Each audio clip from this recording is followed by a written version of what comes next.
오늘이 수능일이죠. 아, 그래서 그러네요. 오늘은 수능 특집으로 경쟁 교육을 어떤 관점으로 대할 것인가에 관한 이야기를 나눠보겠습니다. 지금부터는 행동경제학 실험 3개를 연이어 소개해 드릴 텐데요. 우선 첫 번째 실험은 최후 통첩 게임이라는 실험입니다. 네. 이 방송을 쭉 들으시는 분들은 매우 익숙한 실험이죠. 아, 예, 제가 예. 방송에서 여러 번 이야기를 한 것 같습니다. 네. 그만큼 중요한 게임입니다.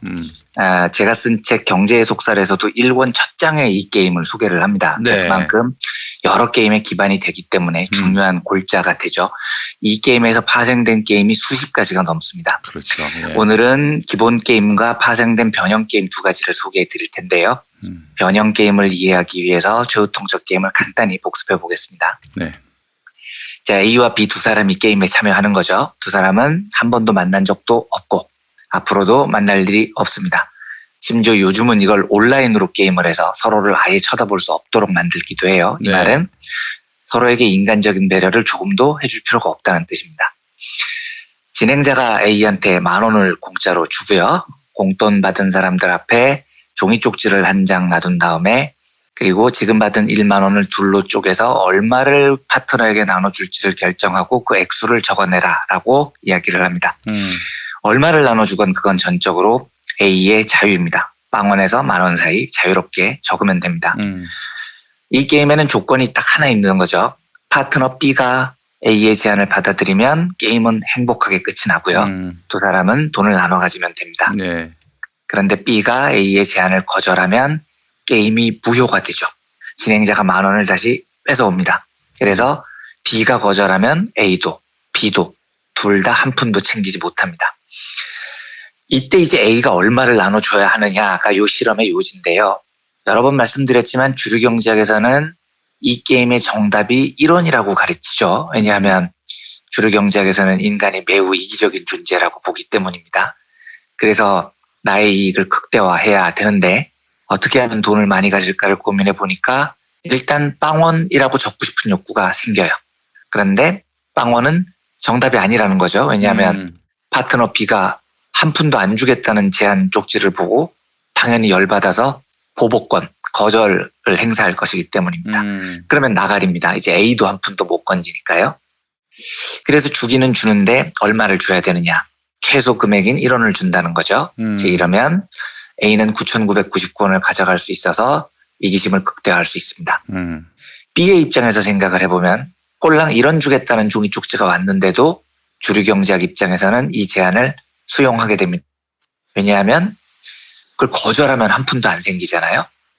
거절하는 것보다 승낙을 해서 1원이 생기는 게 유리하기 때문입니다. 그래서 이제 이 제안을 받아들인다는 헛소리를 주류경제학이 하고 있죠.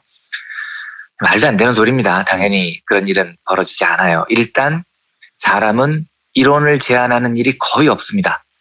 게임을 해보면 평균 4,500원 정도를 얼굴도 본 적이 없고 앞으로도 영원히 볼 일이 없는 사람에게 주는 것으로 나옵니다. 이게 호모 에코노미쿠스가 아니라는 가장 중요한 증거가 여기서부터 발견이 됩니다.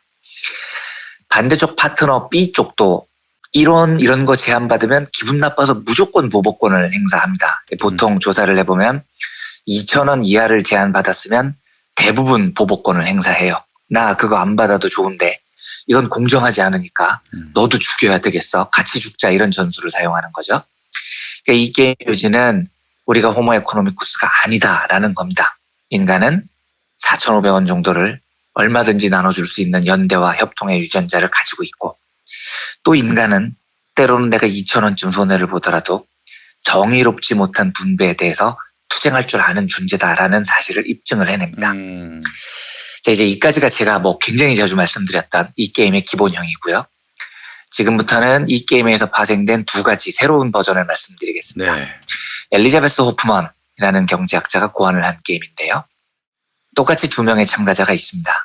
그런데 최후 통첩 게임을 하기 직전에 이 두 사람한테 아주 간단한 퀴즈를 풀게 합니다. 이 퀴즈가 너무 쉬워요. 누구나 쉽게 답을 할 수 있는 문제를 냅니다. 예를 들면 김용민 브리핑의 진행자는 누구일까요? 이런 걸 묻는 거죠. 그러면 김용민이라고 이제 정답을 빨리 말한 사람한테 아까 그 최후 통첩 게임에서 A의 역할, 즉 돈을 나누는 역할을 맡기는 겁니다. A가 이제 더 좋은 역할이죠. 돈을 나눠주고 이런 주도권이 있으니까요. 그리고 퀴즈를 못 맞추거나 늦게 맞춘 사람은 패배자로 간주를 하고 B의 역할, 수동적으로 제안을 받고 보복할 것이냐 말 것이냐를 고민하는 역할을 줍니다. 제가 아까 원본 최후 통첩 게임에서 인간은 보통 평균 4,500원 정도를 나눠준다고 말씀을 드렸잖아요. 네. 그런데 단지 이 간단한 퀴즈를 풀게 한 다음에 제안자와 수용자를 구분을 하면 이 A그룹, 돈을 나눠주는 그룹은 아까보다 훨씬 낮은 금액, 평균 2,000원 정도밖에 안 나눠줍니다. 이게 무슨 뜻이냐면 이 게임에서 A의 역할, 제안자의 역할을 맡은 사람은 내가 퀴즈를 풀어서 내 능력으로 이 자리를 차지했어 라고 생각을 하는 겁니다. 나는 훨씬 더 많은 돈을 가질 권리가 있어. 너는 2,000원만 갖고 나는 8,000원을 가질래. 라는 오만한 심리가 발동을 하죠. 근데 이제 더 중요한 건 이 B의 역할이요. 제안을 받은 쪽이죠. 아까 전통적 게임에서는 2,000원 이하를 제안받으면 대부분 보복권을 행사하거든요. 너 네. 죽잖아, 너 죽고 나 죽자 전술을 사용합니다. 예. 그런데 이 게임에서는 B 역할을 맡은 사람들이 2,000원 이하를 제안받아도 대부분 그 결과를 받아들입니다. 왜냐하면 이 사람들도 마찬가지인 거죠. 내가 퀴즈를 빨리 풀지 못했기 때문에 나는 자격이 없어. 저쪽이 8,000원을 가져갈 자격이 있고 나는 2,000원만 받아도 싸라고 이 불평등을 인정을 합니다. 그런데요, 제가 아까 말씀드렸던 대로 그 퀴즈가 진짜 아무것도 아닌 퀴즈예요. 실제로는 뭘 물어보냐면 김용민 브리핑의 진행자는 누구인가 이걸 물어보는 게 아니고 3 더하기 5는 뭐 이런 걸 물어봅니다. 이게 뭐 이걸 알았다고 무슨 대단한 자격이 있는 게 아니잖아요. 그런데 사람들은 이런 간단한 퀴즈만으로도 맞춘 사람은 승리자라는 자부심, 나는 부자가 될 자격이 있어라는 오만함을 갖게 되고요. 패배자는 나는 벌을 받아도 마땅해 라는 열등감을 갖게 됩니다. 그래서 불평등이 고착화가 돼버립니다. 자, 그럼 보십시오. 이제 오늘 수능을 보는데요.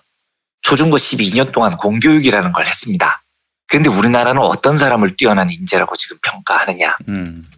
수능 당일, 오늘 영어하고 수학을 잘 본 사람이 더 뛰어난 인재라는 겁니다. 웃기는 이야기거든요, 진짜로요. 네.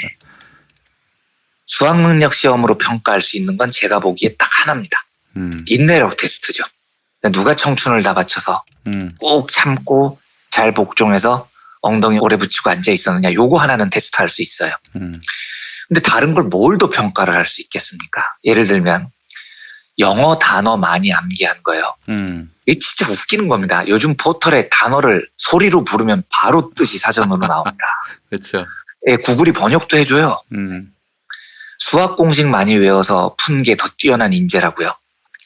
제가 이런 질문 학부모님들 만나면 많이 드리는데 방송 들으시는 분들 중에 혹시 코시 슈바르츠의 부등식이 뭔지 아시는 분 있으십니까?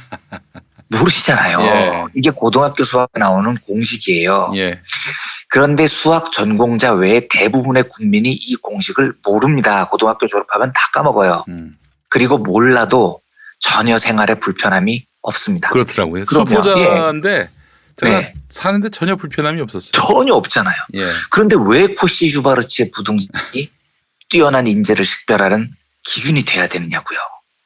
이게 만약에 진짜로 뛰어난 인재를 구분하는 기준이라면 코시 슈바르츠의 부등식을 모르는 부모님들은 다 열등한 사람이라는 뜻입니까? 아니잖아요. 즉 지금의 수능은 인간의 총체성을 전혀 평가하지 못합니다. 김용민 브리핑의 진행자가 누구냐 이런 류의 질문이라고요.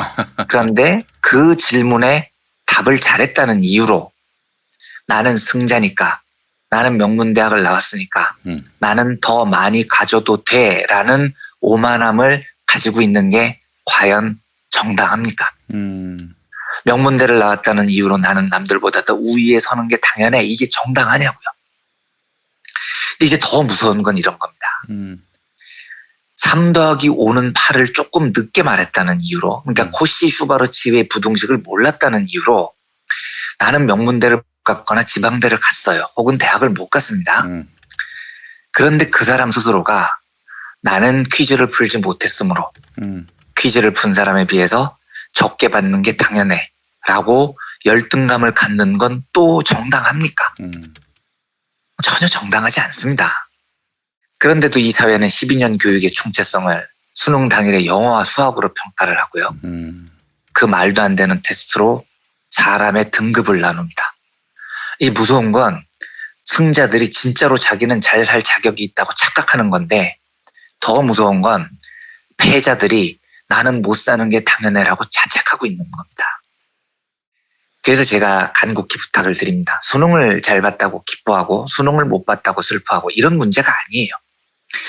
우리 기성세대는 그게 기뻐할 일도 슬퍼할 일도 아니다라고 이야기해 줄 수 있어야 되고요. 그게 기뻐할 일도 슬퍼할 일도 아닌 세상을 만들 책무가 있습니다.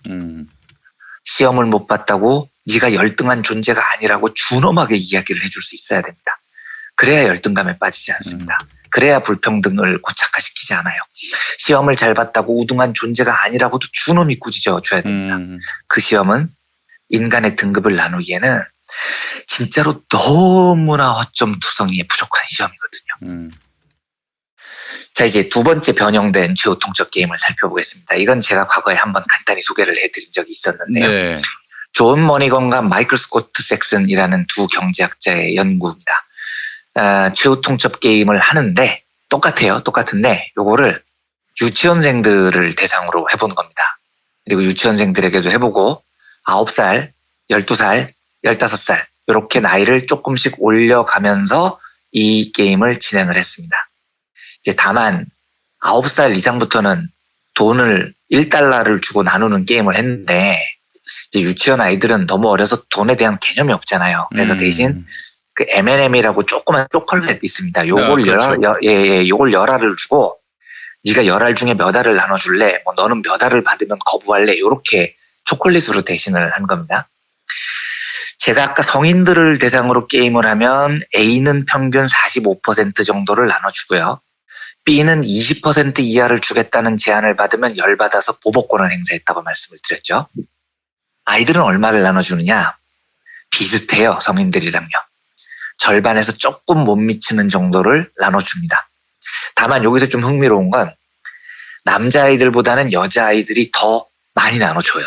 그러니까 여자아이들이 조금 더 연대와 협동정신이 더 있다고 연구자들은 보는 겁니다. 근데 어쨌든 이 말은 인간의 협동성은 타고난 거라는 뜻입니다. 네. 그러니까 태어나서 아주 어린이들조차도 공짜 초콜릿 열알이 생기면 그거 얼마나 먹고 싶겠어요. 그런데도 절반을 뚝 떼서 다른 아이들에게 나눠준다고요. 근데 이제 물론 개 중에도 이기적인 애들이 있어서 딱 하나만 주는 애들도 있죠. 자, 요 경우 성인은 무조건 열받아서 B의 경우 너 죽고 나 죽자의 보복권을 행사를 합니다. 그런데 유치원 아이들은 10개 중에 초콜릿 딸랑 하나만 던져줘도 이 반대쪽에 있는 아이들이 대부분 이걸 받아들입니다. 받아들이는 정도가 무려 76%나 돼요. 초콜릿 딸랑 한 개 던져줬는데도 76%가 감지덕지합니다. 보복을 하는 사람들은 24%밖에 없어요. 그런데 이게 나이가 높아질수록 보복하는 사람의 비율이 점차 높아집니다. 특히 9살쯤 되면 저쪽이 나한테 1달러에서 10센트만 딱 떼주잖아요. 네. 무려 73%가 나 그 10센트 필요 없어 같이 죽자 이러면서 보복권을 행사합니다. 6학년쯤 되면 이 수치가 조금 낮아지긴 하는데 그래도 여전히 60% 정도가 가장 작은 단위의 돈을 주면 거부권을 행사를 하죠. 무슨 말씀을 드리고 싶냐면 네. 협동과 연대는 타고난 겁니다. 우리의 본성입니다. 태어날 때부터 우리는 절반 정도를 나눠주는 그런 유전자가 있어요. 그런데 정의와 공정에 대한 유전자는 선천적인 게 아니고 후천적인 겁니다. 교육을 통해서 생기는 거라고요. 유치원 아이들은 지는 9개 다 가져가고 나한테 1개만 딸랑 줬는데도 그걸 그냥 받아들입니다. 그런데 나이가 들고 사회가 뭔지를 배우기 시작하고 무엇이 공정한 것인지에 대해서 인지 능력이 생기면 이제 공정하지 못한 분배에 나의 손해를 감수하고 저항을 하기 시작하는 거죠. 아까 그 간단한 퀴즈 풀고 엄청난 사회의 기득권을 차지하는 자들이요. 명문대 출신이라는 자들입니다. 이 불공정한 학벌 차별을 우리가 응징을 해야 되는데 이런 정의감은 그냥 생기지 않습니다. 가르쳐야 생기는 겁니다. 아, 예, 협동은 본능이지만 정의는 교육이라고요. 그래서 수능을 잘 봤다는 이유로 나는 더 많은 혜택을 받을 자격이 있어 라고 오만함을 부리면 이건 준엄하게 가르쳐야 됩니다. 실제로 우리가 우리 아이들에게 가르쳐야 될 것은 코시 슈바르츠의 부등식이 아니고 정의와 공정에 대한 교육이라고요. 코시 슈바르츠 부등식은요. 네. 나중에 하고 싶을 때 필요할 때 얼마든지 배울 수 있어요. 그렇죠. 예, 이게 뭐 대학 들어가서 자기가 필요할 때 얼마든지 배울 수 있어요. 뭐 수학을 자기가 전공하거나 수학과 관련된 일을 하면 배우면 됩니다. 그런데 정의는요. 어렸을 때 가르치지 않으면 절대로 체득이 되지 않습니다. 그런데 우리는 정의를 가르치지 않고 코시 슈바르츠의 부등식을 가르치고 있잖아요. 이러니까 승자가 오만해지고 패자가 열등감을 갖게 됩니다. 그래서 부디 우리 아이들에게 우리 부모들이 수학과 영어가 아니고요. 정의와 공정을 가르치는 세상이 되기를 저는 간절히 원합니다. 사실 수능 하루에 아이들 인생이 소고기 등급 나누듯이 나눈다는 게 얼마나 웃긴 이야기입니까? 그렇죠. 그런데 이렇게 등급을 나누는 사회가 아니라 내 인생의 자주적인 삶의 선택 권리를 온전히 누리는 사회가 정말로 됐으면 좋겠습니다. 그렇죠. 예. 예, 인내력 테스트에서 해방이 돼서 마음껏 삶을 꿈꿀 수 있는 우리 아이들이 되기를 진심으로 기원을 합니다. 네. 네, 수능을 맞아서 오늘 우리 교육 현실을 돌아보고 싶었고 또 만연 학벌 차별 문제를 기필코 해소해야 한다는 말씀을 드리고 싶어서 오늘 이 이야기로 브리핑을 대신했습니다. 네. 이한배 기자님 오늘 말씀 잘 들었습니다. 다음 화요일에 뵙도록 하겠습니다. 네, 감사합니다.